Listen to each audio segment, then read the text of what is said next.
இன்னைக்கு Thomas Alva Edison அவர்களுடைய வாழ்க்கையில நடந்த ஒரு நெகிழ்ச்சியான சம்பவத்தை உங்ககிட்ட ஷேர் பண்ணணும்னு நினைக்கிறேங்க. தாமஸ் ஆல்வா எடிசன் அவர்கள் முதல் முறையா பல்பு கண்டுபிடிச்சவுடன் அவர்களுடைய நண்பர்கள் மற்றும் அவருடைய ஆராய்ச்சியாளர்களை ஆபீஸ்க்கு வரவழைச்சிருக்காருங்க. அங்க எல்லாரும் மேல ஒரு ரூம்ல அமர்ந்திருக்கிறாங்க. எடிசன் அவர்கள் அவருடைய அசிஸ்டன்ட கூப்பிட்டு கீழே கிரவுண்ட் ஃப்ளோர்ல அவருடைய பல்பை வச்சிருக்கிறதாகவும் எடுத்துட்டு வர சொல்லியிருக்காருங்க. அவருடைய அசிஸ்டன்ட்டும் கீழே போய் பீரோவை திறந்து பல்பை எடுத்துட்டு மேல வர்ற டைம்ல கீழே கை தவறி விழுந்து அந்த பல்பு உடைஞ்சிருதுங்க. அந்த நேரத்துல அங்க இருந்த நண்பர்கள் மற்றும் ஆராய்ச்சியாளர்களுக்கு ரொம்ப ஷாக்குங்க.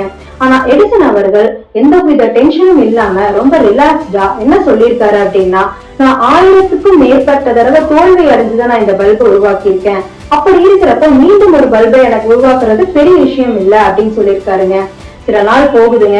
அதே மாதிரி எடிசன் அவர்கள் அவருடைய புது பல்பை உருவாக்கி அதே மாதிரி அவருடைய நண்பர்கள் மற்றும் ஆராய்ச்சியாளர்களை ஆபீஸ்க்கு இன்வைட் பண்ணியிருக்கிறாருங்க. அதே மாதிரி மேல ஒரு ரூம்ல எல்லாரும் அமர்ந்திருக்கிறாங்க. எடிசன் அவர்கள் அதே அசிஸ்டன்ட கூப்பிட்டு கீழே கிரவுண்ட் ஃப்ளோர்ல புதுசா நான் உருவாக்குன பல்பை வச்சிருக்கேன், அதை எடுத்துட்டு வான்னு சொல்லியிருக்காருங்க. அசிஸ்டன்ட்டும் கீழே போயிருக்காருங்க. அந்த நேரத்துல நண்பர் ஒருத்தர் என்ன கேட்டிருக்காருன்னா, அவர் ஆல்ரெடி இந்த வேலையை கொடுத்து சிறப்பா அவர் செய்யல, அவர் ஆல்ரெடி அந்த பல்பை உடைச்சிருக்காரு, அப்படி இருக்கிறப்போ நீ திரும்ப ஏன் அவர்கிட்டயே நீ இந்த வேலையை ஒப்படைச்சிருக்க அப்படின்னு கேட்டிருக்காருங்க. அதுக்கு எடிசன் அவர்கள் என்ன சொல்லியிருக்காரு அப்படின்னா, நான் உருவாக்குன பல்பை உங்ககிட்ட காமிச்சு பெருமைப்படணும்னு நான் நினைச்சேன், ஆனா அவருடைய மனசை உடைச்சிட்டு நான் உங்ககிட்ட பெருமைப்பட விரும்பல.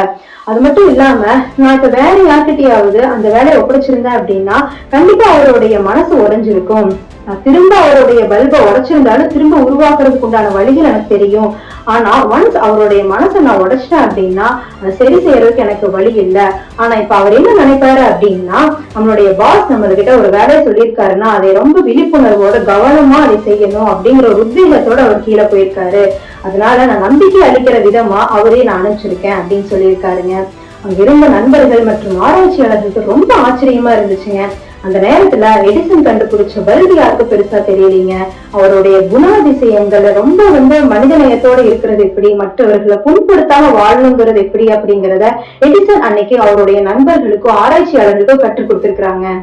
இன்னைக்கு தாமஸ் ஆல்வா எடிசன் அவர்களுடைய வாழ்க்கையில நடந்த இந்த சம்பவம் நமக்கு என்ன கற்றுக் கொடுத்திருக்கு அப்படின்னா, எவ்வளவு மோசமான சூழ்நிலையிலும் நம்ம ரொம்ப மன அமைதியோட பொறுமையாக இருப்பது மட்டுமல்லாமல் மற்றவர்களுடைய மனதை காயப்படுத்தாம நம்ம எந்த ஒரு செயலை செய்யும் போதும் நம்மளுக்கு அது வெற்றிக்கு வழிவகுக்கும் அப்படிங்கிற ஒரு பாடத்தை இன்னைக்கு நம்ம கற்றுக்கோங்க.